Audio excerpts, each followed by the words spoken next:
오늘은 사무엘 앞에서 예언하는 사울 왕, 사무엘 앞에서 예언하는 사울 왕, 이런 제목으로 하나님 말씀 나누도록 하겠습니다. 오늘 말씀에서 보면 참 특이한 말씀이 나옵니다. 성경 보신 분들은 잘 아시겠지만 성경 잘 안 보시는 분들은 잘 보면서 이해가 잘 안 될 만한 부분 중에 하나입니다. 이게 왜 그러냐 하면 우리가 생각하기를 하나님의 영이 임하시면, 성령이 임하시면 사람이 변화된다고 흔히 듣고 그렇게 아시죠? 네. 성령이 임하시면 사람이 변화되고 바뀐다. 근데 오늘 말씀에서 보면은 약간 과연 그런가 하는 부분이 나오는 거예요. 분명히 하나님의 영이 임하시고 그리고 또 특별한 일이 벌어졌음에도 불구하고 그 후에 벌어지는 부분하고 여기까지하고는 좀 다른데, 이 자리에서 이제 어떤 큰 변화가 일어나고 좋은 변화가 이제 일어나야 되는데 근데 그러지는 않아요. 그래서 이게 우리에게 생각을 많이 하게 되는 것입니다. 그래서 우리가 신학이라고 하는 것도 하나님에 대한 이해인데, 하나님에 대한 이해, 하나님 말씀을 보면서 이해하게 되는데 이 부분이 굉장히 중요한 부분 중에 하나입니다. 왜냐하면 성경은 총체적으로 봐야 되거든요. 그러니까 성령이 임하시면 이게 만병통치약으로 다 끝나느냐? 꼭 그런 게 아니라는 것을 성경이 우리에게 증언해 주는 거예요. 그래서 이것도 잘 아실 필요가 있습니다. 자, 사울이 다윗이 도망간 것을 알고는 사람을 보내서 찾는데 누군가가 얘기를 하죠. 사무엘하고 있다고. 그래서 전령들을 보냅니다. 근데 갔더니 그들이 다윗을 죽이거나 잡아오는 것이 아니라 아마 그냥 거기 있든지 아니면 돌아왔는데 맨손으로 왔든지 그랬던 것 같습니다. 그랬던 이유가 뭐냐면은 하나님의 영이 그들에게 임해서 이들이 예언을 했다는 거예요. 우리식으로 얘기하면 성령이 오셨네. 그래서 이 사람들이 잡으러 왔다가 성령이 임하는 바람에 안 잡습니다. 이렇게 됐다, 이런 얘기입니다.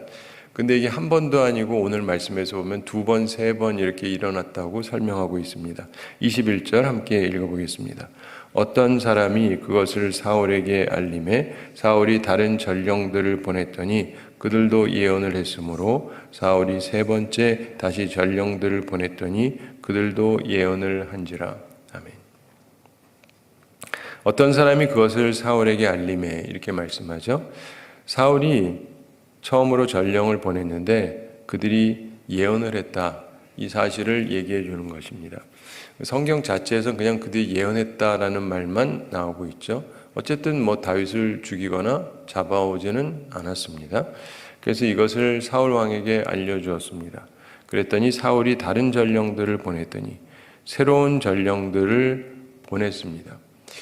우리가 이후에 보면 엘리야, 엘리사 이때에도 왕이 사람을 보내고 막 그러는 일이 나오죠. 그때는 하늘에서 불이 떨어져서 이 사람들을 다 태워 죽이기도 하고 이러는 역사적인 사건이 벌어지기도 하는데, 여기서는 그것은 아니에요. 그렇게 어떻게 이 사람들한테 심판이 임하고 그러는 게 아니라 성령이 임합니다. 그래서 새로운 전령들을 보냈는데 그들도 예언을 했으므로, 이번에도 하나님의 영 성령이 그들에게 임하고 예언을 했습니다. 육신적인 불이 떨어져서 이들을 죽여버린 것이 아니고 하늘의 성령, 하나님의 영이 임해서 이들이 변화가 된 거죠. 최소한 죽일 생각은 못하는 거예요. 잡아갈 생각도 못하고 일단 변화가 됐습니다. 그래서 사울이 세 번째 다시 전령들을 보냈더니 그들도 예언을 한지라, 이렇게 21절 후반에 얘기합니다.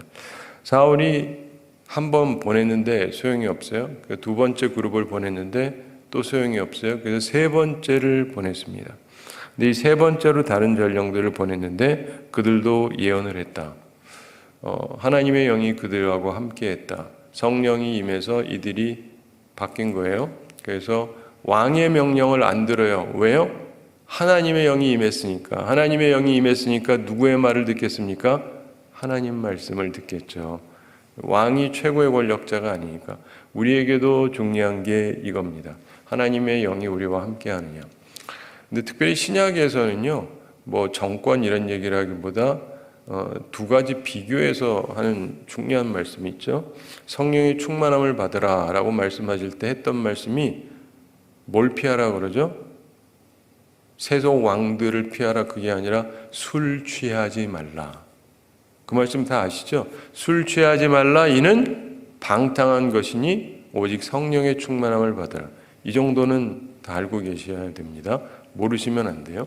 그래서 성경이 우리한테 얘기하는 건 술 취하지 말라는 거예요. 우리나라는 술 취하는 사람이 너무 많아요. 술 취함의 특징이 뭔지 아십니까? 자기로 충만해져요. 야, 너 뭐야? 다 나와! 그 자식 말이야! 무슨 말인지 아세요? 위고 뭐고 없어. 요때는. 그리고 나서 제가 취해가지고 기억도 안 납니다. 이러면 또 다 넘어가거든요, 우리나라는. 약간 그런 경향이 있죠. 서로 용서해주는. 주의 성령이 임하면 용서가 아니라 술 취했으면 다 용서해주는 분위기. 이게 우리나라의 망국병 중에 하나입니다. 그런데 술 취하지 말라, 이는 방탕한 것이다. 사람들이 술을 좋아하는 이유가 뭡니까? 그걸 근거로 해서 지 하고 싶은 거 하니까. 근데 그러지 말아라. 대신에 성령의 충만함을 받으라. 성령이 우리 가운데 충만하게 임하시면 내가 힘을 잡는 게 아니에요. 하나님의 뜻이 나를 이끌어가는 거죠. 우린 그런 삶을 살아야 되는 거예요. 그래서 그 원칙적으로 생각해야 됩니다. 내가 드러나고 나를 드러내고 내가 하고 싶은 소리 하고, 그게 아니라 하나님이 원하시는 걸 해야 돼요. 이게 우리한테 중요한 것입니다. 그런데 바로 이 사람들도 하나님의 영이 임하니까 자기들의 역할이 뭔지 알고 있죠. 근데 그 역할을 안 합니다. 왜냐하면 그 위에 계시는 하나님께서 무엇을 원하시는지 아니까. 이것도 우리에게 굉장히 중요한 거예요. 일반적으로 신약에도 나오는 얘기입니다. 우리가 권위에 순종하고 복종해야 될 필요가 있어요. 왜냐하면 하나님이 세우셨으니까. 우리가요, 윗사람한테 순종해야 돼요. 근데 이유가 명확해야 돼요. 왜요? 하나님이 세우셨으니까. 근데 이거를 잘못 이해하면 안 됩니다. 그 사람이 우리보다 세니까. 그러니까가 아니라 우리는 그걸 따르고 순종하는 이유는 하나님이 세우셨으니까요. 악인이라 할지라도 세우신 이유가 있을 테니까. 그러나 이게 명확하게 하나님을 대적하고 위반하는 거면 안 따릅니다. 따르면 안 돼요. 그래서 훌륭한 믿음의 사람들이 어떻게 됐죠? 순교한 거 아시죠? 순교를 왜 합니까? 목숨까지 왜 버려요? 왕이 잘못된 얘기를 하니까, 믿음 버리라고 하니까 안 버립니다. 차라리 목숨을 버리지. 이게 신앙인의 삶이에요. 그래서 우리는 명료합니다. 아무 데서나 덤비고 아무 데서나 반골하고 그러는 게 절대 아니에요. 그렇지만 필요한 순간에는 절대 비굴해지거나 비겁해지는 게 아니에요. 그게 크리스찬이에요. 크리스찬답게 우리가 살아가야 되고, 그러려면 하나님의 영의 인도하심을 받아서 살아가야 됩니다. 내 뜻으로 충만해지고 내 생각으로 충만한 것이 아니라 하나님의 영의 인도하심을 받아야 되는 것이고, 이 세 그룹의 사람들은 그래도 다행인 것이 하나님의 영의 인도하심을 받았습니다. 우리가 삶을 살아가면서 보면 이들에 대해서 구체적으로 설명되고 있지는 않지만 이들이 어쩌면 하나님 앞에 충성된 사람이었을 수 있어요. 그래서 마음에 고민을 가지고 갔을 수가 있죠. 사실 양심적인 사람이라면 그렇지 않겠습니까? 왕의 명령을 듣기는 해야 되는데, 왕이 누구를 잡아라 혹은 죽이라 하는데 자기들의 건전한 정신으로 봐도 이 사람은 죽을 죄를 범한 적도 없을 뿐더러, 그리고 이 사람은 나라의 영웅이고 우리나라에 꼭 필요한 사람이에요. 근데 날더러 이 사람을 체포해라 혹은 죽이라 그러면 이걸 해야 되느냐? 얼마나 고민스럽겠어요. 그렇죠? 고민스러워요. 대통령하고 왕하고는 다릅니다. 대통령은 제가 자꾸 얘기하지만 모든 권력을 가진 게 아니에요. 그러나 왕은 모든 권력을 가졌어요. 게다가 가장 결정적인 것, 대통령은 몇 년 하면 끝이에요. 그러나 왕은 아니에요. 살아있는 한. 계속된다고요. 그러니까 왕의 명령을 안 듣는 것은 굉장히 위험한 일입니다. 그러니까 마음속에 갈등을 하고 있었을 터인데, 그런데 다른 사람들이 예언하고 있는 것을 보고, 그리고 사무엘이 있는 것을 보면서 이들의 마음속에 하나님께서 하나님의 영을 부어주시면서 이들도 예언을 했다. 어떤 내용인지는 설명하고 있지는 않습니다. 그러나 그것을 보면서 이들의 마음속에 결단이 된 것이죠. 우리에게도 자세가 굉장히 중요해요. 어떤 부분이 있을 때 아무 고민 없이 이쪽이나 저쪽이나 치우치지 마시고 고민을 품고 있어야 돼요. 사실 신앙생활에는요, 고민거리가 끝없이 있습니다. 저는 어렸을 때도 젊었을 때도 지금도 계속해서 고민거리가 있어요. 왜냐하면 내가 알기로는 하나님의 뜻은 이런데 현실은 아니거든요. 여기서 내가 어떻게 행동해야 되느냐 고민을 안 할 수가 없어요. 저도 그냥 편안하게만 살고 싶어요. 아무렇게나. 근데 그럴 수 없잖아요. 하나님의 뜻은 명확하고 지금 돌아가는 건 그렇지가 않고, 근데 고민이 없다면 문제가 심각한 거죠. 여기서 얘기하고 하는 것은 그냥 우리 먹고 사는 문제 이런 게 아니고 진짜 삶 가운데에 있어서 고심을 하는 것이 정상이에요. 왜냐하면 우리가 사는 현재 세상이 너무나 하나님의 뜻대로 잘 돌아가고 있지는 않거든요. 그러니까 고심하는 게 정상입니다. 근데 그럴 때 우리들이 결정적인 순간에 하나님께서 우리 가운데 임하시고 이렇게 해라, 저렇게 해라, 이래 주셔야 할 수가 있거든요. 그래야 용기를 내서 할 수 있는 거예요. 용기를 내서 할 수 있는 거예요. 근데 이 세 그룹의 사람들이 다 하나님의 영이 임했다. 여기서 추정하는 거지만 이건 추정이지만 이 사람들이 아마 괜찮은 사람들이었을 확률이 높습니다. 그러면서 마음속에 고민을 갖고 있었을 텐데 주께서 하나님의 영으로 그들과 함께 하시고 그래서 이들은 악한 일을 하지 않습니다. 악한 일에 참여하지 않아요. 우리는 살면서요, 윗사람이 나쁘면은요, 어쩔 수 없이 악한 일을 하게 되는 경우가 많습니다. 어쩔 수 없잖아요. 우리 현재 사회에서도 어떤 회사가 있다. 사장님이 이상하다. 이상한 걸 자꾸 시킨다. 나오든지 있든지 있으려면 그 나쁜 짓에 동참하든지 그래야 될 확률이 높잖아요. 그래서 고민을 할 수밖에 없지 않습니까? 근데 중요한 것은 하나님의 인도하심을 받으면서 살아가야 되는 거예요. 근데 어쨌든 이들은 그런 상황 속에서 하나님의 인도하심을 받았어요. 사랑하는 성도 여러분, 하나님의 인도하심을 받으며 살아가시게 되기를 바랍니다. 22절 함께 읽어보겠습니다. 이에 사울도 라마로 가서 세구에 있는 큰 우물에 도착하여 물어 이르되 사무엘과 다윗이 어디 있느냐? 어떤 사람이 이르되 라마나요스에 있나이다. 아멘. 자, 여기서 중요한 것은 사울이 도무지 안 되겠다고 생각을 한 거예요. 자기가 세 그룹을 보냈는데 그래도 자기 말을 들을 만한 사람들을 보냈겠죠. 근데 다 소용이 없어요. 자기 입장에서 보면 다 변질이 된 거예요. 어떻게 된 거냐?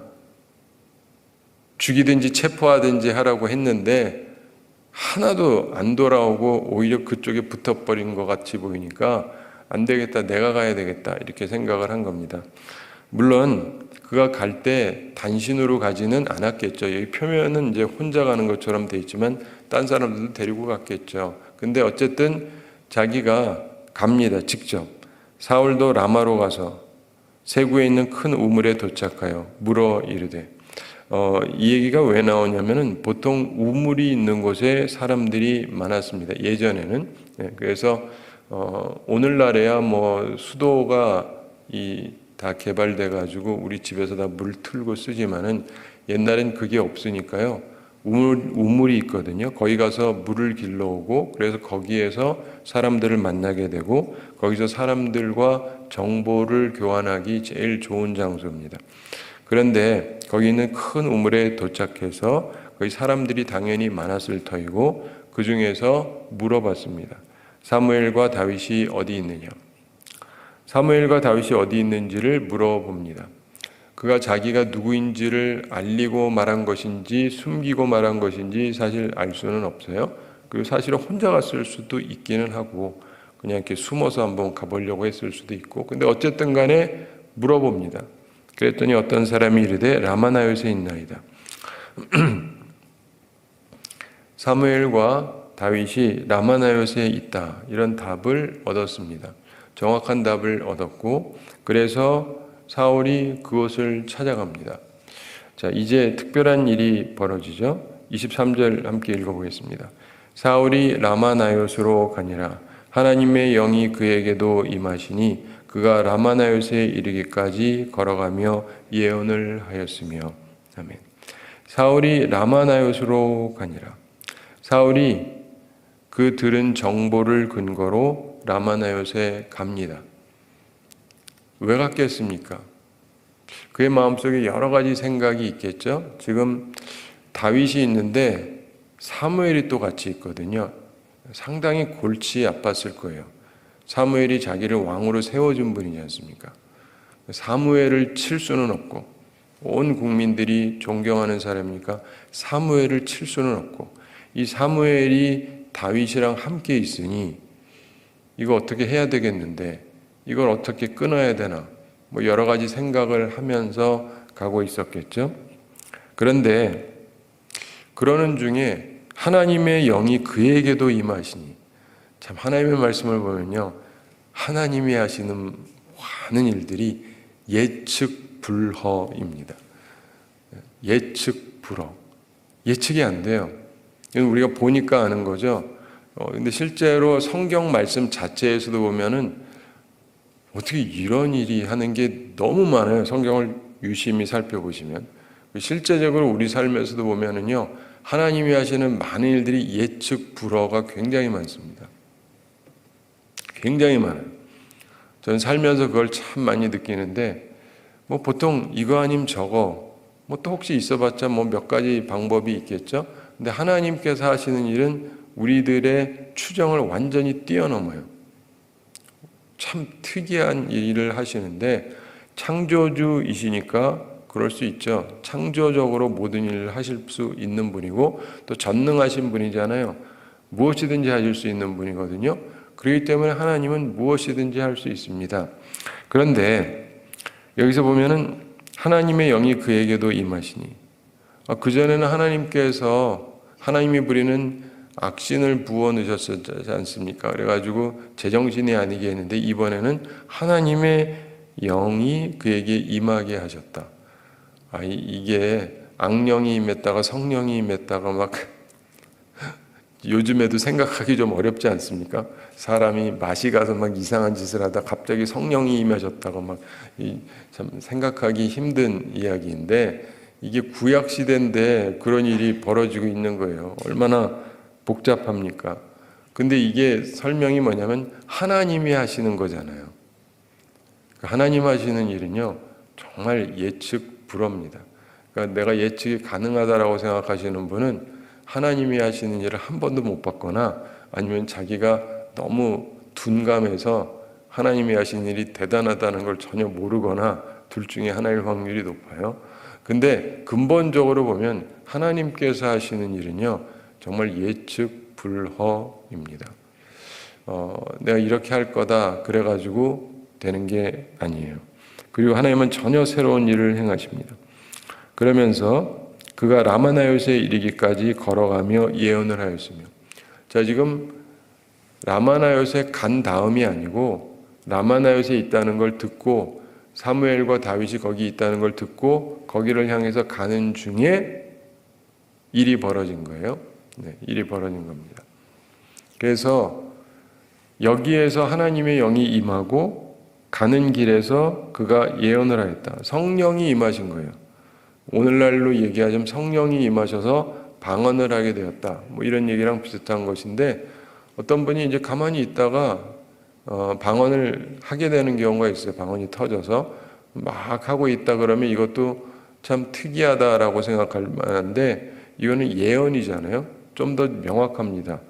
방언은 자기도 잘 모르는 말을 하는 거고, 이 예언은 정확한 말이거든요. 정확하게 내가 알아듣는 말을 하는 거예요. 근데 자기가 하는 게 아니라 하나님의 영이 임해서 얘기를 하는 겁니다. 무슨 내용을 예언했는지는 몰라요. 설명하고 있지 않으니까. 그러나 하나님의 영이 임해서 그가 명확한 말로 예언을 하고 있습니다. 앞으로 벌어질 일이라든가 여러 가지 하나님께서 주시는 말을 그가 하고 있는 거예요. 성령이 그에게 임하심으로. 무슨 말을 했는지는 모르지만 뭐 혹시라도 뭐 이런 것일 수도 있죠. 하나님의 종을 치는 자는 처절한 저주를 받을 것이다 라든가 자기도 모르게 그러니까 지금 사무엘을 칠까? 뭐 이러고 있었는데 그랬다간 처절하게 저주를 받아 죽을 것이다 뭐 이런 얘기를 하면 자기가 말하면서도 섬뜩하잖아요. 예. 근데 어쨌든 간에 하여간 하나님께서 뭔가를 얘기하게 하시는 거예요. 그리고 한 가지 분명한 건 사무엘과 그 다윗이 있는 데 가서 그들에게 해를 끼치질 않습니다. 그 얘기는 뭐냐면 하나님의 영이 임하면서 정상적인 것이 그의 속에서 발동하기 시작해요. 네. 이게 우리한테도 굉장히 중요한 요소 중에 하나입니다. 주의 영이 우리한테 임하시면은요, 내가 생각했던 거하고 다른 것을 생각하고 말하게 돼요. 이게 중요한 거예요. 이게 중요한 거. 내가 생각한 거 말하는 것은 하나님의 뜻이 아닐 수 있습니다. 하나님의 뜻일 수도 있지만, 왜냐하면은 그건 내 생각이 강한 거니까. 근데 제가 항상 살피면서 느끼는 거는 뭐냐면요, 분명한 성령의 감동 따라 오는 거는 내가 생각하는 게 아니에요. 네. 저도 뭐 생각이 있잖아요. 나름대로 생각이 있고, 이성도 있고, 그리고 뭐 윤리적 판단도 하고, 사람들도 보고, 나도 보고, 다 생각을 하는데, 근데 내가 전혀 생각하지 않는 게 떠오르고 말하게 하는 경우. 이건 분명히 하나님의 뜻은 그래요. 내 생각이 아니에요. 내 생각이 아니에요.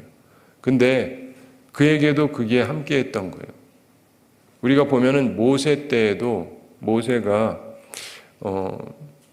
이스라엘 백성들을 데리고 나갔는데 너무 백성들이 피곤케 하니까 그가 죽고 싶다 그러지 않습니까? 하나님께. 하나님, 저 차라리 죽여주십시오.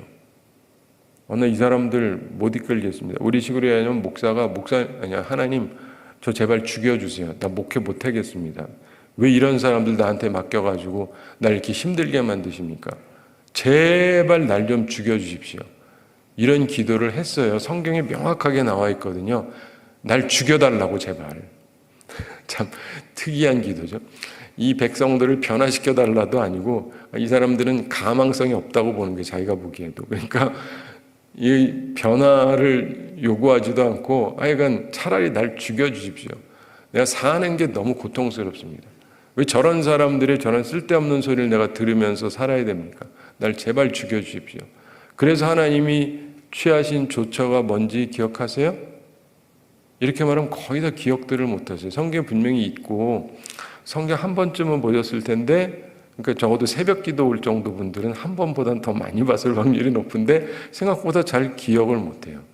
그러니까 이게 이벤트로 사건으로 받아들이지 않고 그냥 보니까 그러는 거예요. 근데 굉장히 중요한 상황입니다. 목회자가 죽고 싶어요. 다 때려치고 싶어요. 그 하나님이 하셨던 방안이 뭐예요?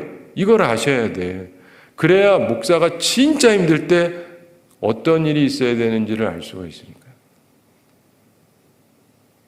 그래도 기억이 안 나시죠? 그때 뭘 하시냐면 장로를 세우라 그래요. 70인을 세우라고. 70인을 세우는데 교인들로 하여금 뽑게 하라가 아니에요. 네가 지명하래요. 네가 지명해라. 70명을 뽑게 해요. 참고로 오늘날은 이런 방식으로 하진 않습니다. 근데 어쨌든 간에 70명을 네가 뽑아라. 70명을 뽑아라. 그러면은 그들이 너를 도울 것이다. 그래서 그들을 70명을 뽑았는데 그러면 하나님께서 70명을 뽑아서 어떻게 하시느냐? 이걸 또 잘못 이해하시는 분은 목사님이 힘들면은 장로 70명 세워주면 되겠구나. 이렇게 너무 단순 논리로 생각하시면 참 피곤함이고 그게 아니고 그냥 70명이 섰기 때문이 아니에요. 사실은 이스라엘은 이미 장로들이 존재했어요. 네. 처음에 자기가 이스라엘 사람들한테 찾아갔을 때 거기 백성의 장로들을 만나고 이런 표현들이 나와요. 이미 사람들이 인정하는 장로들이 있었어요. 근데 그런 게 아니라 이 사람이 새롭게 세우는, 단순히 새롭게라기보다는 기존의 사람일 수도 있고 중요한 것은 모세의 마음에 합하는 70인을 뽑으라는 거예요. 그리고 하나님께서 그 사람들에게 무엇을 부어주신다 그러죠? 예. 그러니까 그러면 이제 이렇게 얘기해요. 성령. 그 말이 맞습니까? 맞겠죠. 설마 악령을 주시진 않을 테니까. 근데 그게 아니고 맞긴 맞는데 너에게 주었던 영을 그들에게도 주겠다. 이해가 되세요? 모세가 갖고 있는 영과 같은 영을 주겠다. 그냥 성령을 준다가 아니고 이 얘기는 뭐냐면 너랑 생각이 같은 사람을 세워주겠다는 거예요. 네. 사람들이 다 하나님의 뜻이라 그래요. 싸울 때 보면 이게 옳대요, 저게 옳대요. 성령께서 그러셨다, 하나님이 그러셨다. 근데 문제는 뭐냐면 서로 생각하는 바가 달라요. 부부도 달라요. 남편이랑 아내랑 하나님의 뜻은 이거다, 저쪽은 아니야, 이거야. 누가 맞아요? 글쎄요. 근데 한 가지 중요한 거는요, 하나가 되어야 되잖아요, 하나가. 근데 서로 하나님의 뜻이래요. 교회들마다 싸우는 데들 보면요, 다 자기들이 하나님의 뜻에 합하다 그러지 나는 악한 놈이다 그러면서 싸우는 사람 별로 없어요. 다 자기들이 옳다 그러지. 여기에 모든 문제가 있는 거예요. 나에게도 주의 영이 있다. 그래가지고 반란을 일으켰던 사람들이 있는 것도 아시잖아요. 모세 때. 그런데 우리가 살아가면서 보면은 그게 아니고 모세에게 임했던 영을 그들에게도 주겠다. 그래서 이 목사의 생각과 같은 생각을 가진 사람들을 세우니까 목사가 살만한 거예요. 같은 생각으로 움직이니까. 이해가 되세요? 예. 근데 이 원리를 이해하는 사람이 거의 없어요. 저도 이런 얘기를 별로 들은 바가 없어요. 목사의 아들로 태어나 자랐고 목사로 자랐고 많은 이야기를 들었지만 제가 지금 얘기하는 것처럼 얘기하는 분을 별로 본 적이 없어요. 제가 성경을 자꾸 찾으면서 깨닫고 느끼는 바예요. 그리고 이대로 시행하는 데는 더더욱 거의 없고. 그러니까 평안함이 별로 없는 거예요. 성경대로 하고 있질 않으니까. 근데 여기서도 보면은 중요한 것은 이 사람이 하나님의 영이 임하니까, 이 순간에는 말짱한 거예요. 그러나 우리가 나중에 봅니다마는 그는 이후에 또다시 다윗을 계속 죽이려고 그래요. 끝까지. 언제 끝입니까? 자기가 죽고서야 끝이에요. 그러니까 이게 보면은요, 하나님의 영이 임하면 이 사람들이 다 온전하냐? 에휴, 그것도 꼭 그렇지만은 않다니까요. 예. 그래서 가룟 유다도 성령의 능력이 있었던 건 아시죠? 예수님께서 제 아들 보낼 때 귀신 쫓는 능력, 병 고치는 능력 주신 거 아시죠? 가룟 유다에게도 주신 거예요. 단지 우리는 그런 표현을 안 하고 있죠. 능력이 있던 사람이라고요. 그런데 변질이 된 거예요. 그리고 교회 안에서도 초대교회 이 공개 문제로 어려움이 있을 때 7명을 세우죠.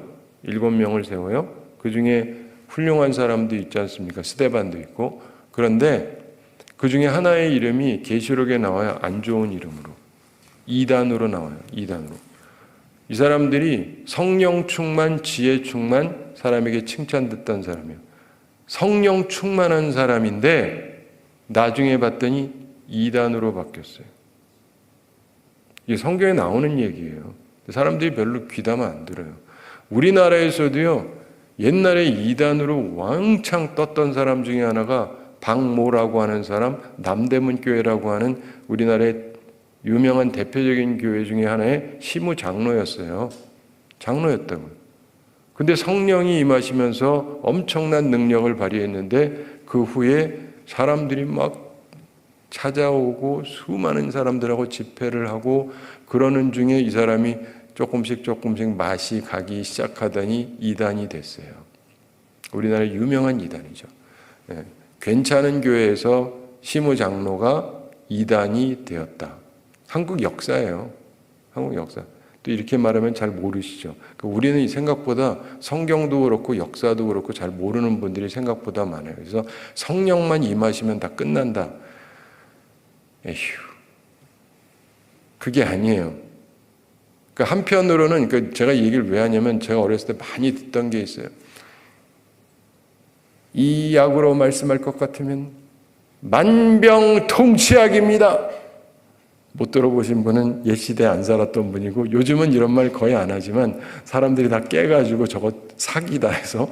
근데 옛날에는 그 말만 하면 사람들이 막 몰려들었어요. 만병통치약입니다. 여러분 무슨 뭐 관절이 안 좋으세요? 하면은 또 사람들이 몰려들어가지고 그러던 때가 있어요. 근데 보면 너무나 많은 사람들이요, 성령님께서 하나님의 영이신데, 그러니까 얼핏 생각하면 그 말이 맞아 보이죠. 성령만 임하시면 다 된다. 근데 성경이 우리한테 설명해 줘요. 그리고 성령께서 하시는 주된 일이 주님의 말씀을 깨닫게 하는 거예요. 성령께서 우리에게 깨닫게 하시는 하나님의 말씀 속에 드러나는 것들은 성령이 임했었으나 변질된 사람들이 끊임없이 나왔다가 성령께서 우리한테 가르쳐 주는 거예요. 그래서 이걸 조명을 받아야 돼요. 빛을 받으면 깨달음이 있죠. 그러니까 하나님의 말씀이 우리한테 가르쳐 주는 게, 성령이 임하시면 다 끝나서 괜찮다? 아니요. 별의별 이상한 사람들 다 나옵니다. 제가 하나 더 말씀드리면, 옛날에 어떤 굉장히 유명한 분이 한 분 있었어요. 아는 분도 있고 모르는 분도 있을 텐데, 이분은 이단으로 가지는 않았지만 기본적으로 엄청난 기도의 사람이고 능력을 발휘하고 그러던 어떤 여자 권사님이 있었는데, 사람들이 이분만 보면 그냥 그래요. 이렇게 예언하고 그럼 또 잘 맞기도 하고 막 그러니까. 근데 이분이 어느 날 이제 돌아가시기 얼마 전일 것 같은데, 자기가 사람들 앞에서 설교하다가, 제가 직접 들었거든요, 갑자기 이상한 얘기를 하는 거예요. 자기가 분명히 봤다는 거예요. 주님께서 오실 것이다, 내가 살아있는 동안. 근데 끝나고 나서 아무도 아무 말을 안 해요. 근데 그분이 지금 살아계실까요? 돌아가셨을까요? 답이 대충 나오죠. 무슨 말인지 아세요? 사람들이 있잖아요, 하나님의 영의 인도하심을 받으면 다 온전하냐? 그렇지 않습니다. 그래서 항상 스스로를 생각해 봐야 돼요. 주님이 오시는 때를 모르는데 내가 안다고 얘기하는 것 자체가 비성경적이고 성령의 인도하심을 받는 거라고 볼 수가 없어요. 내가 직접 체험하는 거라 할지라도 이게 다 성경적이냐? 아니에요. 그걸 가지고 생각해야 돼요. 그래서 내가 봤다, 내가 분명하게 환상 속에 봤다, 들었다, 그래도 이게 성경적이지 않으면 그건 아닌 거예요. 이거를 깨닫지 못하면 아무 소용이 없습니다. 근데 어쨌든 간에 여러분이 꼭 이걸 기억하셔야 돼요. 그러면서 24절 함께 읽어보겠습니다. 그가 또 그의 옷을 벗고 사무엘 앞에서 예언을 하며 하루 밤낮을 벗은 몸으로 누웠더라. 그러므로 속담에 이르기를 사울도 선지자 중에 있느냐 하니라. 아멘. 그가 또 옷을 벗고 사무엘 앞에서 예언을 하며, 자기 옷을 벗었습니다. 사무엘 앞에서도. 아마 몸이 굉장히 뜨거워질 수가 있어요. 성령 체험을 하는 사람 중에 많은 사람들이 그야말로 아뜨거면서 뜨거움을 느끼는 경우들이 있어요. 그러면서 예언을 합니다. 놀라운 하나님의 일입니다. 하루 밤낮을 벗은 몸으로 누웠더라, 이렇게 얘기합니다. 굉장히 오랜 기간 성령의 임하심이 함께했다는 거예요. 그러므로 속담에 이르기를 사울도 선지자 중에 있느냐 아니라, 이렇게 말씀합니다. 말씀을 맺으며 생각할 일이 있습니다. 사울의 사자들이 3번 왔지만 하나님의 영이 임해서 그들이 예언을 합니다. 그래서 다윗을 해하지를 않습니다. 다윗을 붙잡지 않고 오히려 자신들이 붙잡히는 몸이 되었죠. 사울도 예언자의 영에 사로잡혔습니다. 그런데 여기서 우리가 한 가지 생각해 봐야 될 굉장히 중요한 통찰은, 지금 구약에 나오는 이 사울은 하나님의 영의 인도하심을 받은 것 같았으나 그 후에 또다시 자기 자리로 돌아가요. 그러나 신약에 우리가 잘 아는 유명한 사울이라는 사람이 또 나오죠. 이 사람은 다메섹으로 가다가 변화됩니다. 그리고 구원받았습니다. 그리고 완전히 바뀌어요. 왜냐하면 그때 이후로 이 사람이 금식하며 기도해요. 금식하면서 기도하고 깊이 묵상하고, 그리고는 새로운 세계로 완전히 바꿉니다. 그러나 사울왕은 단 하루의 경험으로 끝이 납니다. 사랑하는 성도 여러분, 나도 옛날에 뭐 체험을 했다, 혹은 이제 체험한다 할지라도 하루 경험이냐, 아니면 그걸 통해서 내가 완전히 새로운 사람이 되느냐 하는 건 별개의 문제예요. 결국은 우리에게 내게 주어진 걸 가지고 결정을 할 우리 마음이 있는데 우리가 어떻게 살아가느냐를 생각해 보셔야 됩니다. 단지 오늘 말씀을 통해서 가장 핵심적인 것은 하나님께서 다윗을 지켜주셨다는 거예요. 단지 어떻게 지켜주셨는지를 설명해 주고 계시죠. 하나님의 영 성령을 통해서 그때그때 순간순간 그 악한 자들이 어떻게 하지 못하도록 만들어 주셨어요. 살면서 보면은 제가 말한 지금 이 방법만이 아니라 수많은 방법으로 하나님께서 악한 자들을 제압을 하세요. 그래서 괜찮은데 오해하지 마세요. 잠시 제압을 하는 거지 이 사람들이 변화되는 게 아니에요. 제가 목회를 하면서 느끼는 건 그래요. 드디어 변했구나. 변하긴. 잠시 놀래가지고 꼼짝 안 하는 거지 그 다음에 또 시작이에요. 일이는 항상 일이고 양은 항상 양이에요. 잠시 조금씩 변화는 있을지 몰라도. 그러므로 세상을 똑바로 바라보시고 바르게 바라보시고 하나님의 시각으로 바라보셔야 돼요. 그래야 안전합니다. 내일 또 보겠습니다. 다음에 또 보겠습니다만 다윗이 거기 계속 있지 않습니다. 안전하지 않다는 걸 알기 때문에. 우리들에게도 아주 중요한 게 그겁니다. 하나님의 영이 임하시면 뭐든지 괜찮으냐? 한편으로는 그렇고 그 순간만 보면, 그러나 하나님께서 원하시는 건 다른 부분이 또 있다는 걸 꼭 기억을 하셔야 돼요. 그래서 하나님의 온전한 인도하심을 삶의 순간마다 받으시고 평생에 하나님의 인도하심을 받으면서 온전하고 복되게 살아가는 우리 모두가 되기를 바랍니다. 우리 함께 기도하겠습니다. 사랑의 하나님 아버지, 우리를 사랑하시고 오늘도 저희에게 귀한 말씀 주심을 감사드립니다. 사울 왕이 왔지만은 그가 오히려 예언하게 되면서 하나님께서 다윗을 지켜주시고 또 사무엘을 지켜주셨음을 봅니다. 주님, 우리가 주님 앞에서 하나님의 영의 인도하심을 받는 온전한 사람들이 되게 하여 주시옵소서.